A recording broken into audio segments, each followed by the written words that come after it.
Faire un plan à trois, c'est pas compliqué. Donc, lorsque vous avez l'occasion de faire un plan à trois, allez-y, foncez. C'est rien de compliqué. C'est quelque chose qui se fait une fois en passant. Lâchez-vous. Ok? Je m'appelle Esther et je viens de France. J'y ai grandi et j'y habite. Mais à l'occasion du mariage de ma maman, nous sommes d'origine congolaise. À cette occasion, nous sommes descendus au Congo pour son mariage. Et ma petite histoire, elle commence au Congo. Le jour où il fallait aller chercher le tissu du mariage, le pagne pour la dot, nous sommes allés au marché avec maman et ma soeur. On rentre dans un magasin, on essaye de voir des tissus, le vendeur nous présente des trucs, etc. et tout. Et moi, je leur donne la pièce, je regarde et tout. En direction du rez-de-chaussée, il y a un garçon. Grande taille, beau, clair. Un croissant, un pain de mie. Vous voyez, un pain sucré, un pain au lait, tout ce que vous voulez, mais c'était un beau garçon. C'était mon goût, ok? Et je sens que le gars, il me plaît, il m'attire. J'avais confiance en moi dans tous les cas. Je sais que je suis une belle fille, je suis le goût de plusieurs hommes dans tous les cas. C'est comme ça que je fais que regarder le gars, je fais des yes contacts, il me remarque. J'ai timé avec mes yes contacts là jusqu'à avoir mal aux yeux, juste le gars me remarque et tout. Et lui, il fait de même et tout. J'ai souri pour acquiescer que t'inquiète pas, j'ai capté, on fait comment et tout. Je vois que le gars descend au rez-de-chaussée. Je dis à maman et ma soeur que, ah, moi je descends, hein, je veux voir s'il y a d'autres pagnes là-bas, le temps que vous regardez ici et tout. Je vais un peu visiter et tout, quoi. Elle me dit, why not? Je descends et je vois le gars. Il était avec son pote, il était assis sur une pile de tissus là. Et je regarde le gars, je souris. Je dis bonjour, je tends mon téléphone. Mets-moi ton snap ici. Je suis habituée avec les snaps. Hein. Donc, c'est comme ça qu'il me met le snap. Son pote et lui étaient très étonnés. Et je remonte. Je dis, on va s'écrire, quoi. Et j'arrange ma démarche aguicheuse pour montrer au gars que j'ai tout ce qu'il faut là où il faut. Vous connaissez, hein. Et lorsque je remonte, je commence à m'éclater. Ma grande soeur me regarde et elle suit le geste.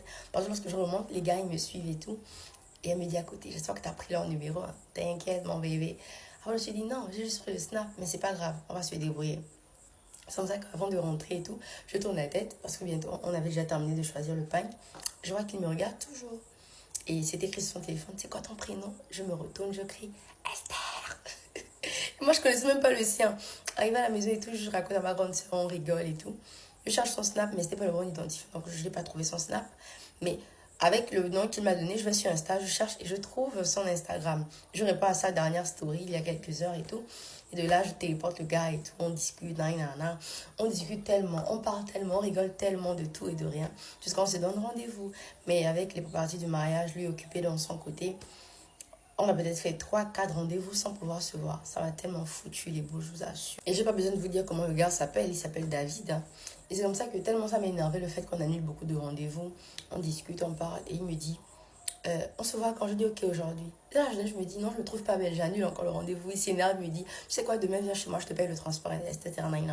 Je dis, why not? Je me fais être belle, je me pomponne. Je dis à la mère que, je vais au quartier et tout. Et tout et tout. Elle me dit, ok, j'y vais, j'arrive chez lui, c'était assez loin de chez moi quand même, mais il a payé le transport. J'étais un peu gênée, mais vu qu'on avait déjà fait beaucoup d'heures en appel, etc., je connaissais déjà un peu sa vie à David et tout. On discute, et après, qui vient là? Élisée, son pote qui était avec lui à la boutique. Ça m'a un peu énervée et gênée parce que je voulais être en date avec une personne, pas avec deux. Et j'ai commencé un peu à avoir peur, genre, attends, wesh, je suis conne, quoi. Je suis là, dans la maison d'un inconnu que mes parents ne connaissent pas et tout, dans un pays que je connais pas vraiment. Et je suis avec deux garçons seuls dans la chambre. C'est dur, quoi. Mais après, l'atmosphère s'est apaisée et tout. On discutait, on rigolait à trois et tout. Et après, d'autres potes à lui sont encore venus. Je me suis dit, ouais, c'est pas la peine. Hein. On peut pas être en date, quoi. Je lui ai fait signe que s'il te plaît, mec, je veux être avec toi toute seule, en fait. Tout seul. Demande aux autres de dire, puis il leur a donné de l'argent et tout. Aller prendre un truc et tout, les gars. Je vais être seule avec la go, on va parler, on va discuter. Ouais, tu connais, hein. Tu commences à. Mon déité et moi, David et moi, on a commencé à se toucher. Là, il a les papos, les câlins, embrasser et tout. Et Élisée, lui, il revient.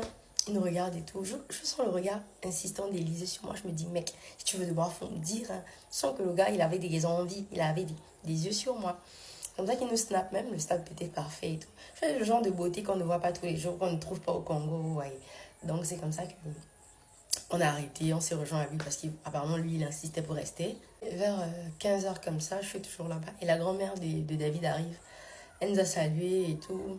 Elle nous a demandé de ne pas rester là et tout, d'aller rester à la terrasse et tout. Après, vers 18 h, je pense bien là à l'église. Nous sommes restés avec David, moi, son oncle et Élisée.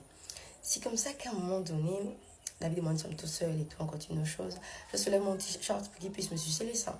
Il le faisait si bien. Il savait s'y prendre. Il le faisait tellement bien que je gémissais. Je mouillais tellement fort, les gars. Et c'est comme ça qu'on continue et tout. J'étais en période et aussi j'étais encore vierge. Donc, à un moment donné, son oncle faisait que passer devant la porte de sa chambre et tout, elle était entrouverte. Il faisait que nous regarder. Ça me gênait, wesh. C'est une grande personne. Nous sommes des enfants, arrête, wesh. Je demandais à David, pourquoi ton oncle et tout. Il me dit, t'inquiète pas, ça l'excite de voir ça. J'ai trouvé sa réponse chelou. Comment ça l'excite de voir ça? C'est pas le cinéma en fait. Je n'ai, comme je vous ai dit, parce que je me suis dit, c'est très malsain. Je suis rentrée chez moi, j'ai trouvé ça trop ouf. Genre, c'est les choses des films en fait. On a parlé, on a discuté. Et la dernière fois que je suis allée là-bas, quelques jours plus tard, là, j'étais plus en période. On n'a rien pu faire parce que sa grand-mère était encore là et elle nous a blâmé parce qu'elle nous a vu genre trop rapprochés. Moi, ça m'a genre foutu les boules quoi. Bon, c'était pas trop grave. Je suis restée avec eux et quelques jours après, je devais aller à Pointe-Noire. C'est une autre ville au Congo.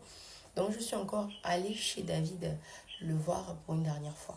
On a passé la journée ensemble, on a chillé, on a discuté, on s'embrassait, touché la foufou, rigolé, c'est tout quoi.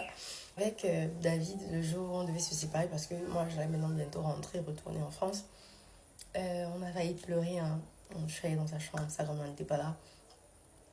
On s'est touché, il m'a mis les doigts, il a fait avec beaucoup d'envie. Il voulait aussi également que je fasse une petite fellation et tout. On l'a fait, on n'a rien fait de... On n'est pas allé jusqu'au bout parce que j'étais vierge et tout. Mais on a passé de très beaux moments. Et lorsque je suis rentrée en France, j'avais toujours le contact de David et d'Élisée. Mais Élisée m'écrivait, il me disait des choses bizarres, genre, en fait, lui, il voulait se joindre à nous et tout. C'est juste que David n'aime pas partager, nanana. Je lui dis que moi, ça ne m'aurait pas dérangé hein, que tu te joignes à nous pour un truc à trois et tout. Il me dit, mais tu sais que David n'aime pas partager. Donc, je lui dis, il n'y a pas de souci et tout. Ça fait plaisir, on a passé des bons moments. Même si tu n'as pas voulu t'exprimer, c'est pas grave. Peut-être je reviendrai au Congo d'ici plusieurs années ou les vacances prochaines. C'est un peu ça, une histoire coquine au Congo.